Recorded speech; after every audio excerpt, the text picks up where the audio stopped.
What if you could read the private diary of the most powerful man in the world?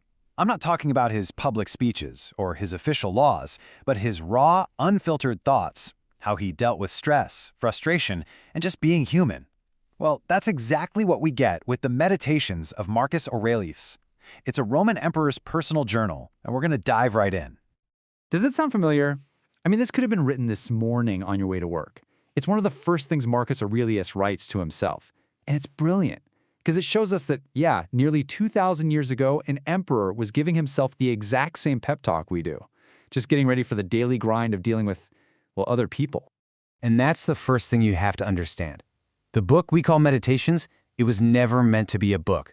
This was his private journal, just a bunch of notes he was writing to himself, probably in the dead of night while he was out on some military campaign. This wasn't for you and me, this was for his own survival. And believe me, he desperately needed a way to survive, because his time as emperor was anything but peaceful. I mean, look at this. The moment he takes the throne, boom, he inherits a war. Then, a massive plague sweeps through the empire. He spends most of his life on the front lines, fighting, and then, to top it all off, he gets betrayed by one of his own generals. This was a life of just constant crushing pressure. So what do you do when the world outside is just spinning completely out of control? His answer wasn't to go find another enemy to defeat or another piece of land to conquer. No, his solution was to turn inward. He picked up a pen and started writing, reminding himself of the principles he needed to live by, not as a ruler, but just as a man trying to be a good person. So where did he get these principles? I mean, they didn't just appear out of thin air. He actually started his journal by laying this incredible foundation of gratitude. He literally cataloged all the specific lessons he learned from the people who shaped his life. Get this. The entire first book of Meditations is basically a systematic thank you list. He goes through the people in his life and writes down exactly what he learned from them. From his grandfather, gentleness. From his mom, how to live simply. And from his teacher, Rusticus, he learned the huge lesson that he always needed to be working on himself. He wasn't just saying thanks, he was building a mental library of all the virtues he wanted to live up to. And this right here perfectly sums up his method. He's telling himself, hey, when you feel down, don't look for some vague comfort. Look at the real people around you. Notice their good qualities. Focusing on the virtues of others was his first step toward finding strength in himself. So, with that foundation of gratitude in place, Marcus then turns to the practical, day-to-day toolkit he used to manage his own mind. And this toolkit came from an ancient Greek philosophy that was really popular with a lot of Romans back then. He adopted a philosophy called Stoicism. And at its heart, Stoicism is all about finding happiness from the inside, not from external stuff. It teaches that the best thing you can possibly do is live a good, virtuous life guided by reason. It's really about accepting what happens, controlling how you react, and acting with purpose.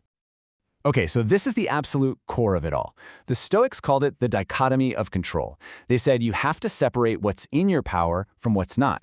So what's in your power? Your thoughts, your choices, your actions. And what's not in your power? Well, pretty much everything else. What other people think of you, your health, the world around you. The whole goal for a Stoic is to put 100% of your energy into what you can control and just learn to accept the rest. And that one single idea is the engine that drives almost everything else in Meditations. The rest of the journal is basically Marcus reminding himself again and again how to apply this idea through these little mental exercises. Like, how do you deal with someone who wrongs you? Forget revenge. You can't control what they did, but you can control whether or not you let their actions make you a worse person. The only real victory is keeping your own character intact. So, yeah, the best revenge is to just refuse to sink to their level. And what about handling anxiety, or just those little daily annoyances? He tells himself to zoom out. He says that events themselves don't have power over you. It's your opinion about them that does. Think about it. A traffic jam isn't inherently bad. It's your judgment that it's bad that makes you angry. If you can change your opinion, you can change your whole reality.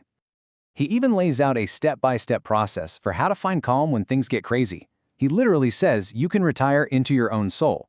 It's not about running away physically. It's about building a fortress in your mind. You just remember that outside stuff can't really hurt you, that your troubles come from your own thoughts, and you can find this quiet place inside, and then go back out and face the world. Now, beyond just the daily hassles, Marcus was also wrestling with the really big questions, the fleeting nature of fame, of power, of life itself, and he used his journal to stare these things right in the face. He's constantly reminding himself that everything is temporary. He lists some of the most famous men in history, Alexander the Great, Julius Caesar, and just points out, hey, they're all dead and gone.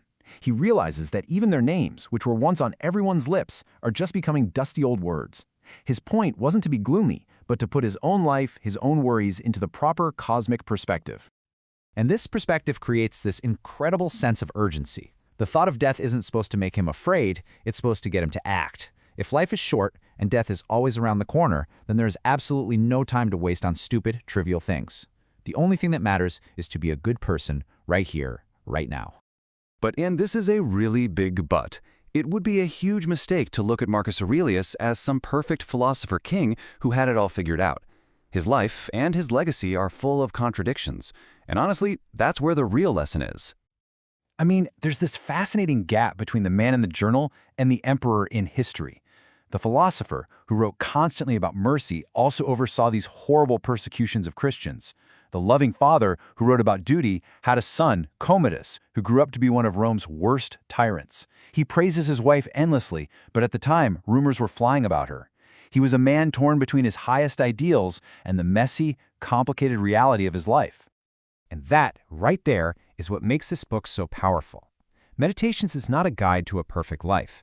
It's the honest, raw record of a man's daily struggle. His struggle to be good, to be rational, to be calm, in a world that was constantly pushing him in the opposite direction. Its value isn't that he always won that struggle, but that he never, ever stopped trying. So in the end, we're left looking in the mirror. He used his private journal as a tool to navigate the pressures of his world, from annoying people all the way up to civil war. It really makes you wonder, in the face of our own modern pressures, what are the things we need to remind ourselves of? What would you write in your own meditations?